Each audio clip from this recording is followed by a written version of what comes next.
नमस्कार दोस्तों, कहानी जीनत और शहनवाज की है। जीनत एक कुंवारी लड़की है, वहीं शहनवाज एक शादीशुदा मर्द है और एक बच्चे का पिता भी।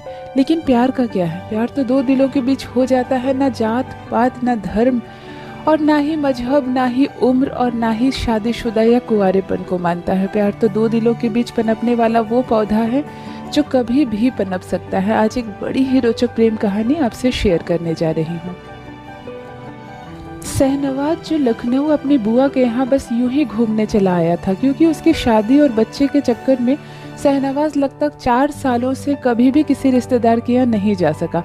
शहनवाज की एकमात्र बुआ लखनऊ में रहती थी और वो बस अंतिम सांस ही गिन रही थी। बीमारी की अवस्था में वो शहनवाज से मिलने की इच्छा जाहिर करती है और अपनी बुआ की ये इच्छा पूरी करने के लिए शहनवाज कुछ दिनों के लिए लखनऊ आ जाता है। लखनऊ में बुआ से मिलता है। बुआ की हालत भी अच्छी है और बुआ थोड़ी थोड़ी स्वस्थ हो रही है, तो शहनवाज कहता है कि बुआ मुझे अब लौटना पड़ेगा। शहनवाज भी लखनऊ से वापस हैदराबाद के लिए लंबी दूरी की ट्रेन पकड़ लेता है और लखनऊ से ही अपने बूढ़े और बीमार पिता को ट्रेन में लेकर जीनत भी उसी ट्रेन में चढ़ती है जो पिता के इलाज के लिए हैदराबाद जा रही है।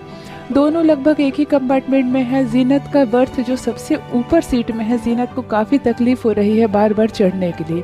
पिता बुजुर्ग है, बूढ़े हैं, इसीलिए उन्हें सबसे नीचे का कंपार्टमेंट मिला है और बीच का कंपार्टमेंट मिल गया है शहनवाज को। शहनवाज देख रहा है कि लड़की बार बार साइड से ऊपर चढ़ रही है। उसने अपने इंसानियत के नाते जीनत से पूछ लिया कि अगर आप बीच वाला सीट चाहते हैं तो ले सकती हैं। जीनत ने कहा कि हाँ, मुझे बीच वाली दे दीजिए सीट, तो मैं अपने पिता को बेहतर देख पाऊंगी। शहनवाज कहता है बेहतर होगा, फिर मैं ऊपर चला जाता हूँ। शहनवाज से जीनत अपनी सीट चेंज कर लेते हैं। रात भर शहनवाज की नज़र जीनत के पिता पर जा रही है। वो बहुत बुजुर्ग हैं और शायद काफ़ी तकलीफ भी है उन्हें। शहनवाज को नहीं बर्दाश्त होता है तो वो रात को उतरकर जीनत के पिता के पैर के पास बैठ जाता है और कहता है आपकी तबीयत खराब है क्या?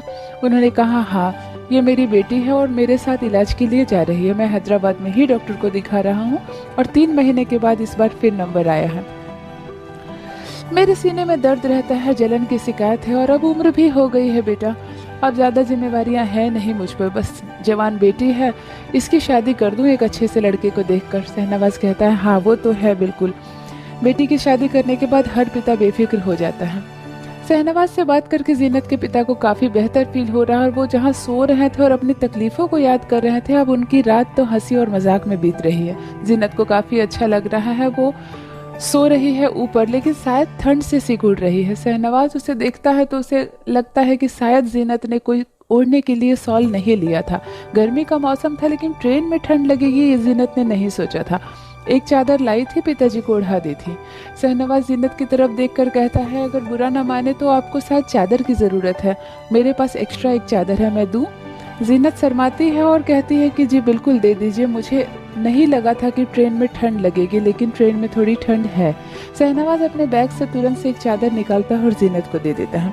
जीनत अब चादर तान कर अच्छे से गर्म महसूस कर रही है और अपने पूरे शरीर को चादर से ढक लेती है और फिर भी अपने पिता और शहनवाज को बातें करते देख रही है। उसे बहुत अच्छा महसूस हो रहा है और सफ़र बहुत ही आराम से कट रही है।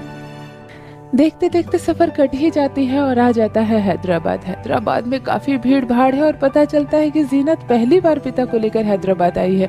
इससे पहले जीनत के पिता 2 बार आ चुके हैं, लेकिन मोहल्ले के 2 बड़े भाई जो मुंह बोले भाई थे वही लेकर आए थे, लेकिन इस बार कोई नहीं आ रहा था तो जीनत ने हिम्मत कर ली। जीनत काफ़ी घबरा रही है। रेलवे स्टेशन में पिता से ही पूछ रही है कि आपको कहाँ जाना है पापा, आपको एड्रेस मालूम है ना अच्छे से? शहनवाज देख रहा है बाप बेटी काफ़ी परेशान है। वो जीनत से कहता है कि क्या समस्या है, मुझे बताइए, मैं इसी शहर का रहने वाला हूँ। जीनत ने तुरंत डॉक्टर के प्रिस्क्रिप्शन निकाल कर दिखाया कि मुझे इस हॉस्पिटल में ही जाना है पिताजी को दिखाने के लिए।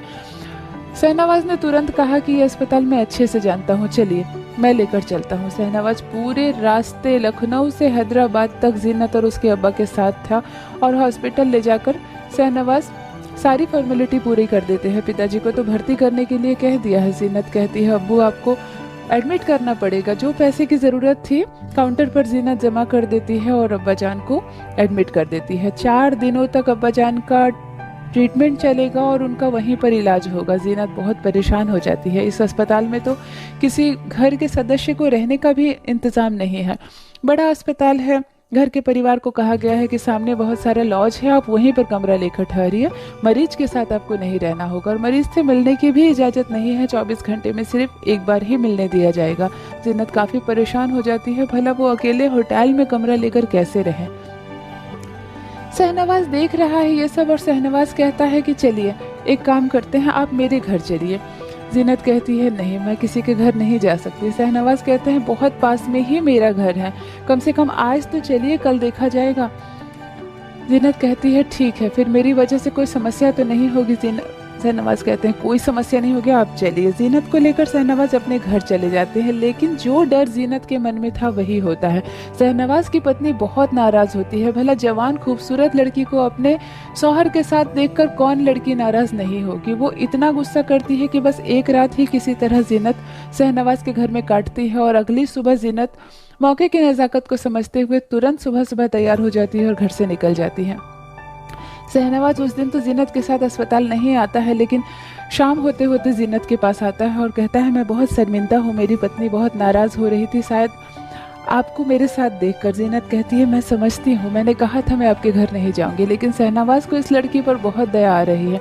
वो सामने ही एक लॉज में एक कमरा लेता है और जीनत को कहता है कि आज आप यहीं पर ठहर जाइए। जीनत कहती है मैं अकेले नहीं ठहर सकती, मुझे बहुत घबराहट होती है, मैं कभी बाहर शहर में अकेले नहीं रुकी हूँ। शहनवाज कहता है अगर आप बुरा न माने तो मैं भी रुक जाता हूँ आपके साथ। जीनत कहती है जी बेहतर होगा। शहनवाज और जीनत एक ही साथ एक रात में एक कमरे में ही रुकते हैं। यूँ तो बाहर से देखा जाए तो एक कमरे में एक जवान लड़की के साथ शहनवाज रात में रुक रहा है तो कोई भी इसका गलत अंदाज़ा लगा सकता है, लेकिन शहनवाज के मन में जीनत के लिए बहुत प्रेम और सम्मान है।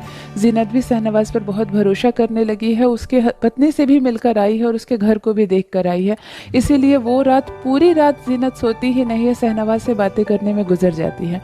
बातों ही बातों में जीनत को बहुत अच्छा लगता है कि वो शहनवाज जैसे लड़के के साथ, इतने ईमानदार लड़के के साथ अपनी रात बिताई है।